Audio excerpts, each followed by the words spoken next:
अस्सलाम वालेकुम व्यूअर्स, आप देख रहे हैं एमएसए लर्निंग हब और एक्सेल की क्लासेस चल रही हैं। और एक्सेल के अंदर आज हम डाटा टाइप के अंदर काम कर रहे हैं और डाटा टाइप के अंदर आज क्लास नंबर 1 है, पार्ट नंबर 1।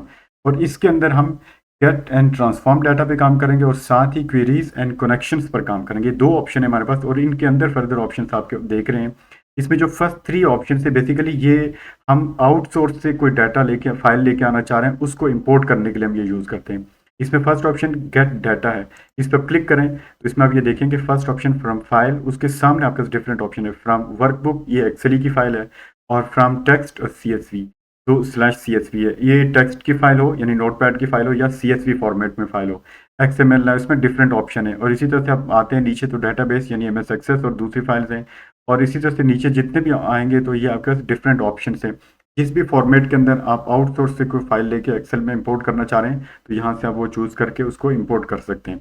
अब यहाँ पे देखें दूसरा ऑप्शन जो है वो फ्रॉम टेक्स्ट /CSV है। ये वही ऑप्शन है जो हमारे पास फर्स्ट ऑप्शन यानी फ्रॉम फाइल के अंदर हमारा सेकंड ऑप्शन है from text /CSV। CSV excel के अंदर भी फॉर्मेट होता है और अगर कोई और आउटसोर्स से हम फाइल लेके आना चाहें तो यहाँ से अपलोड कर सकते हैं। मेरे पास एक MS जो नोट पैड की फाइल है उसके अंदर मैंने डाटा रखा हुआ है, तो मैं ये चाहूँगा कि मैं उसको यूज़ करूँ। यहाँ पे भी वही ऑप्शन है और सेकंड ऑप्शन भी वही आ रहा है, तो मैं यहाँ से जाके ऑप्शन में क्लिक करूँ या यहाँ पे टेक्स्ट या CSV में क्लिक करूँ तो यहाँ से भी कर सकता हूँ।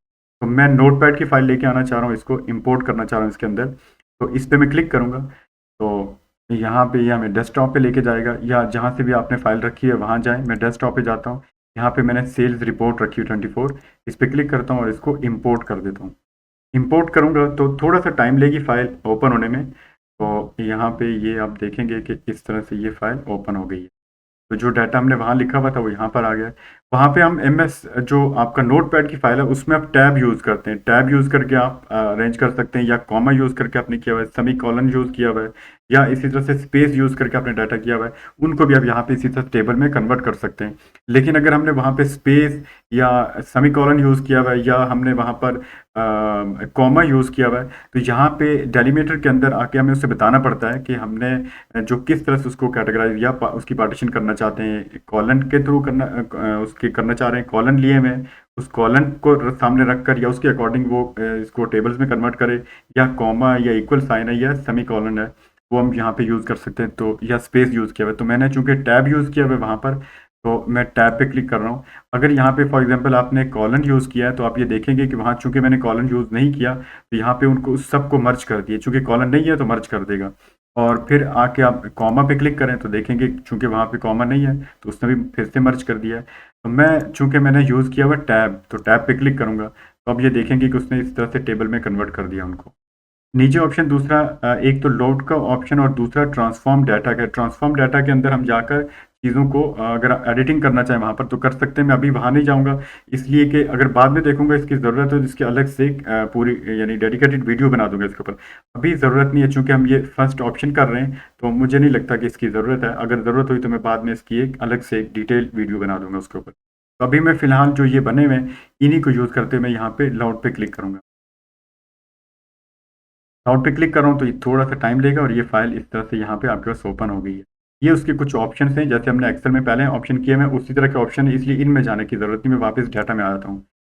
तो डाटा में आप आएंगे तो आप यहाँ पर देखें कि ये आपके पास फाइल्स आई हुई हैं। मैं वापस जाता हूँ और फॉर एग्जांपल मैंने आज काम किया और डाटा मैंने सेव कर दिया, और कल को मैं जाके वापस जो सेल्स रिपोर्ट है फाइल उसके अंदर मैं दोबारा से काम कर रहा हूँ।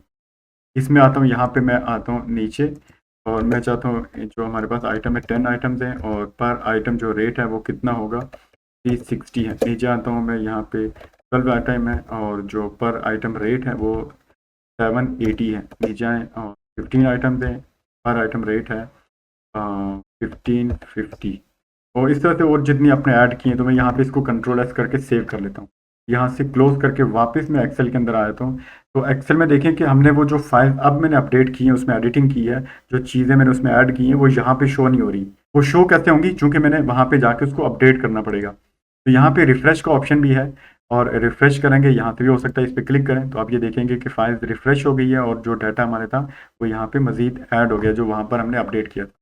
अगर तो यहाँ पर नहीं हो रहा तो आप प्रॉपर्टीज़ में जा सकते हैं, मीन्स कि यहाँ से हो जाता है, लेकिन ये कि आप अगर उसको खुद से चाहते हैं कि हम जो डाटा करें वो फाइल अपडेट होती रहे, तो आपने इस पे प्रॉपर्टीज़ में क्लिक किया और यहाँ से ये उसी नेम के सामने आप आएंगे, चूँकि जो हमने लिंक हमने वो फाइल ओपन की हुई है उसका नेम भी आ रहा है यहाँ पे सेल्स रिपोर्ट 24 और उसके सामने आपके पास जो क्वेरी प्रॉपर्टीज़ हैं इसके ऊपर आप आएंगे तो यहाँ पर आप ये देखें कि डिफरेंट ऑप्शन है, रिफ्रेश कंट्रोल है, इनेबल बैकग्राउंड रिफ्रेश, वो ऑटोमेटिकली रिफ्रेश कर रहा होता है बैकग्राउंड में। आपने ये सिलेक्ट किया हो तो आप चेक करेंगे तो रिफ्रेश कर देगा उसको, या आप दूसरा सेलेक्ट करें रिफ्रेश एवरी मिनट्स आप सामने लिख दें जितने भी हैं, एवरी 60 मिनट लिखा आप 10 लिख दें, बाय डिफ़ॉल्ट 60 लिखा होता है, आप 5 करना चाहते हैं 10 करना चाहते हैं तो यहाँ से आप वो कर सकते हैं। और फिर थर्ड ऑप्शन आपके पास है refresh data when opening the file, means के जिस टाइम आप फाइल ओपन करेंगे तो वो लास्ट फाइल से चूंकि लिंक है तो वो एकदम से उसको अपडेट ऑटोमेटिकली अपडेट कर देगी। ये तीनों ऑप्शन है, यहाँ से भी कर सकते हैं या आप जाके इनको ऑफ कर लें और आप चाहें कि हम जब खुद चाहेंगे